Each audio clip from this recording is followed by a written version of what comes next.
할렐루야, 박원철 목사입니다. 오늘서부터 제가 이제 10분 정도 되는 그 칼럼 정도의 형식으로 지금 우리가 이 시대를 어떻게 바라봐야 하는가, 지금 일어나고 있는 일들을 어떻게 우리가 성경적으로 보면 좋겠는가 하는 것들을 단편으로 간단하게 시리즈로 올려서 말씀에 비답해서 우리가 어떤 그 믿음의 방향이라 할까요? 삶의 방식들을 다시 한번 재점검해 보는 시간을 가지려고 합니다.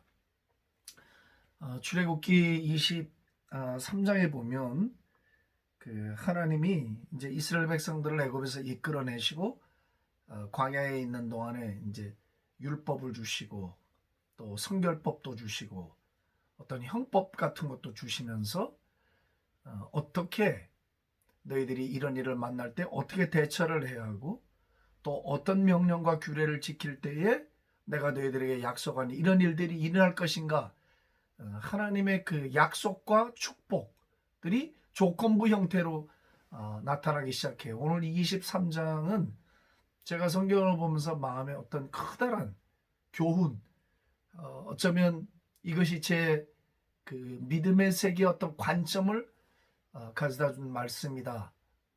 나는 그렇게 믿고 있습니다. 그래서 여러분들과 이걸 같이 나누려고 합니다. 23장 20절에서부터 보면 이런 말씀이 나와요. 내가 사자를 내 앞서 보내어 길에서 너를 보호하여 너를 내게 예비한 곳에 이르게 하리니 너희는 삼가 그의 목소리를 청종하고 그를 노엽게 하지 말라. 그가 너희의 허물을 용서하지 아니할 것은 내 이름이 그에게 있음이니라. 내가 그의 목소리를 잘 청종하고 우리더러 너희가 하나님의 목소리를 잘 청종하고 내 모든 말대로 행하면 내가 내 원수에게 원수가 되고 내 대적에게 대적이 될 것이라. 이런 말씀이 나와요. 첫 번째는 뭐냐? 하나님의 말씀을 잘 청종하고 그리고 하나님이 우리에게 주신 명령과 규례들을 기쁜 마음으로 잘 순종하면 하나님이 내 원수의 원수가 대신 되어 주시고 내 대적의 대적이 되어 주시겠다는 거예요. 이것처럼 이걸 그냥 쉬운 말로 하면 대한민국의 국방은 하나님이 돼 주시겠다는 거예요. 우리가 핵을 가지고 무슨 거대한 무기를 구입하고 해서 이 나라가 잘 되는 게 아니에요. 저는 반대하는 것이 아닙니다. 국방도 증가시켜야 하고 다 해야 돼요. 그러나 교회는 한 민족을 위해 중보하고 방향을 정해서 가야 할 등대 역할을 할 때 한 시대에 영적 운명은 교회가 지고 있는 것이지 정부가 쥐고 있지 않거든요. 왜? 교회가 빛이고 소금이기 때문에 빛을 잃으면 사회는 어두워지는 게 정상이고 소금이 맛을 잃으면 사회가 부패하는 게 정상이에요. 한 사회가 가지는 도덕성, 나라가 가지는 수준은 교회가 가지는 영적 수준과 비례한다는 것을 꼭 기억을 해야 됩니다. 그렇기 때문에 교회는 이 기준에 서야 돼요. 어떻게 교회도 부안회동에서 정치적인 일에 부안회동을 해갖고 분별도 없이 우리가 이성적인 생각을 하면 안 된단 말이죠. 합리적인 생각을 하나님의 생각으로 오해할 때가 많고 우리가 잘 속는다고 그랬잖아요. 초자연적인 믿음으로 나가지 않고 합리적 이성의 근거에 판단해서 우리가 행동을 하고 말을 하고 결정할 때가 얼마나 많냐는 거죠. 오늘 이 말씀은 구약의 이스라엘 백성들에게 주어진 아주 오래된 말씀이라 하더라도 하나님의 말씀에는 어떤 원리가 있는 거예요. 원리. 세대가 가고 아무리 세월이 바뀌어도 변하지 아니하는 하나님의 섭리적 원리가 있다는 거죠. 하나님은 이걸 붙들라는 거죠. 성령님은 우리가 말씀을 읽을 때 이 하나님이 우리와 함께 하시는 원리를 붙들라고 하는 것이에요. 또 우리가 원리를 놓쳐버리면 그냥 중구난방이 되는 거예요. 결국 어떤 기준도 없고 아무것도 남는 게 없는 거죠. 원리를 붙들어야 합니다. 대한민국 하나님의 나라가 되기를 하나님이 원하십니다. 그냥 잘 먹고 잘 살아서 한류나 퍼뜨리는 그런 수준 낮은 나라가 아니라 하나님의 그 킹덤의 원리가, 하나님의 그 다스리는 나라의 원리가 통용되는, 공의가 하수처럼 흐르는 강같이 흐르는 그런 나라 되게 하시려고 우리 민족을 구원하신 거잖아요. 오늘 이 말씀을 보십시오. 첫째가 뭐냐?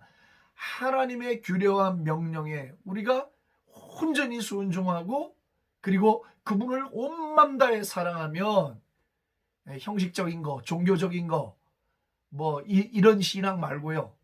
정말 온 마음과 생명을 다 쏟아서 아버지 앞에 무릎을 꿇을 줄 알고 그분을 두려워할 줄 알고 그분을 진심으로 경외할 줄 알고 자신의 성공보다는 그리스도의 영광을 꿈꾸고 자신의 쾌락보다는 절제 없는 쾌락 생활보다는 하나님의 꿈이 이 땅에 이루어지는 것을 기쁨으로 여기고 자신의 삶의 행복으로 여기는 그런 하나님의 마음을 품은 그런 사람들이 늘고 그렇게 복된 마음으로 하나님의 말씀에 복종하는 삶을 살아가게 될 때에 내가 너희들의 원수의 원수가 돼주고 너희들의 대적에 내가 스스로 대적이 돼주겠다. 무슨 말이에요? 하나님이 우리의 안보가 되시고 국방 돼주겠다는 얘기잖아요. 내 원수의 원수가 되면 하나님하고 내 원수가 싸우는 거잖아요. 내가 싸우는 게 아니고 아니 하나님이 싸워주시면 간단하죠. 한 방입니다.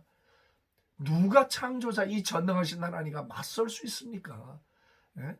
하나님의 능력은 온 세상은 그 물통 속에 물 한 방울 같지도 못하다잖아요. 이사야서 40장에 보면. 그러니까 하나님과 싸워 이길 권력이 없고 하나님과 싸워 이길 무기가 없고 하나님과 싸워 이길 질병이 없는 거예요. 그래서 우리가 이때쯤 돼서 정신 바짝 차리고 어떤 회개와 신앙으로 돌아서야 하느냐. 아주 겸허한 마음으로 정말 이 위기는 한번 모면해보라는 걸 얄팍한 생각 말고 우리의 일생을 그리고 우리 조국 사랑하는 조국이 대한민국이 하나님의 완전한 뜻이 이 땅에 다 이루어지기까지 어떤 자세로 우리가 가야 되냐 이거지. 위기나 모면하려고 그렇게 해서 발버둥 치는 그런 얄팍한 회개운동 말고 정말 본질의 변화가 오고 방향의 변화가 오는 그게 뭐냐. 오늘 말씀 첫 번째 이게 내가 내 원수에게 원수가 되고 내 대적에게 대적이 될 것이라. 와, 이건 정말 놀라운 말씀입니다. 이 말씀을 믿으시기를 바랍니다. 아멘. 예? 이 말씀대로예요. 세대가 아무리 바뀌고 뭐 우리나라를 둘러싼 국제 정사가 아무리 험악하게 바뀌어도 걱정할 일이 없어요. 다윗이 왜 그 구약에 속한 인물임에도 불구하고 모세의 예배를 드리지 않고 복음적 신약적 예배를 드렸는가? 악기를 동원하고 막 5천 명의 성가대를 동원하고 왜 이런 거대한 신약적 예배를 드렸는가? 그것은 예배 자체를 위한 게 아니에요. 이스라엘 온 회중을 하나님께 예배하고 하나님께 집중시키기 위해서 하나님만이 우리를 건지고 하나님만이 우리의 주인이고 하나님만이 절대자고 하나님만이 우리나라와 생명의 근원이라는 것을 백성들에게 가르쳐주고 거기로 모으기 위해서 그 신앙과 가치관과 삶의 모든 걸음을 하나님께로 모으기 위해서 그런 예배에 집중을 했던 거거든요. 그러면 하나님이 이스라엘을 지켜주고 하나님이 적들로부터 나라를 보호하고 병든 자가 없고 온전한 하나님이 다스리시는 그런 나라가 될 수 있다는 걸 다윗이 알았기 때문에 그렇게 예배에 집중하고 예배로 백성들을 모았던 거예요. 그렇다면 지금 우리 주변 정세가 이 조국의 주변 정세가 얼마나 복잡하고 어둡습니까? 근데 해법은 간단해요. 무슨 해법인가? 하나님의 명령과 규례를 힘써 지켜라. 하나님 경외하는 일에 힘을 써라. 하나님 경외하는 잠언 23장 17절인 거예요. 그런 말이에요. 악인의 형통을 부러워하지 말고 항상 여호와를 경외하라. 우리말이 약해요. 영어 성경 zealous. 하나님 경외하는 일에 불같은 열심을 내라는 거예요. 하나님 경외하는 일에 열심을 내야지 우리가 무슨 일에 열심을 내겠습니까? 그러면 이 하나님의 원리 안 변해요. 그러니까 하나님이 지금도 우리를 보호하신다는 거예요. 보호하시고 인도해 주신다는 거예요. 주변 나라들이요. 건드리지 못합니다. 어떤 경우에도 이 나라를 건드리는 순간 하나님이 개입하시거든요. 다리를 분질러 놓든가 허리를 꺾어버리든가 엎어치기로 맺히든가 이 나라를 손도 못 대게 하신단 말이에요. 이 나라가 폐허의 땅에서 일제 치하에서 해방되고 바로 또 6.25 전쟁이 터지고 막 아시아 가운데 최빈국, 전 세계 최빈국 가운데 하나에 들던 이 대한민국이 이렇게 강성한 국가로 OECD 국가에 진입할 수 있었던 것은 정치를 잘하거나 경제를 잘해서가 아니에요. 물론 그분들의 공로가 있어요. 그게 아니에요. 초기에 우리 믿음의 선배들이 가졌던 그 그 민족을 사랑하고 여호와 경외하기를 힘쓰는, 예? 그 신앙의 기초, 그 삶의 기초 위에서 하나님이 복을 내리시고 이 민족을 보호하신 거거든요. 하나님은 하시고자 하면 하셔요. 우리가 가진 게 없어도 하나님이 부강하게 만드시려면 그냥 막 어디서든지 복을 가져다 주실 수 있는 거예요. 그런 하나님을 믿어야 합니다. 그렇기 때문에 난 여러분들을 오늘 도전하고 축복합니다. 첫 번째, 제가 세 가지 시리즈 가운데 첫 번째 오늘 그 10분 이야기가 뭐냐? 하나님 경외하고 그분의 명령과 규례를 적극적으로 순종하라는 거예요. 자신을 치며 기쁜 마음으로 순종하라는 거예요. 그리하면 내가 너희의 국방이 되어주마. 내가 너희의 안보가 되어주마. 내가 너희를 지켜주마. 할렐루야. 우리 민족이 그거 말고 소망이 있습니까? 우리가 미국처럼 뭐 강대국이나 합니까? 경제가 튼튼합니까? 뭐가 있습니까? 없습니다. 우리가 지금 자고하고 교만해서 흥청망청할 때가 아닙니다. 교회도 마찬가지입니다. 진지하게 우리 자신들을 돌아보고 주여, 주님이 우리의 전부고 주님이 우리의 프로텍션이고 주님이 우리의 밀리터리 디펜스입니다. 주님만이어야 합니다라고 붙들고 갈 때 주님이 우리를 인도하십니다. 지켜주십니다.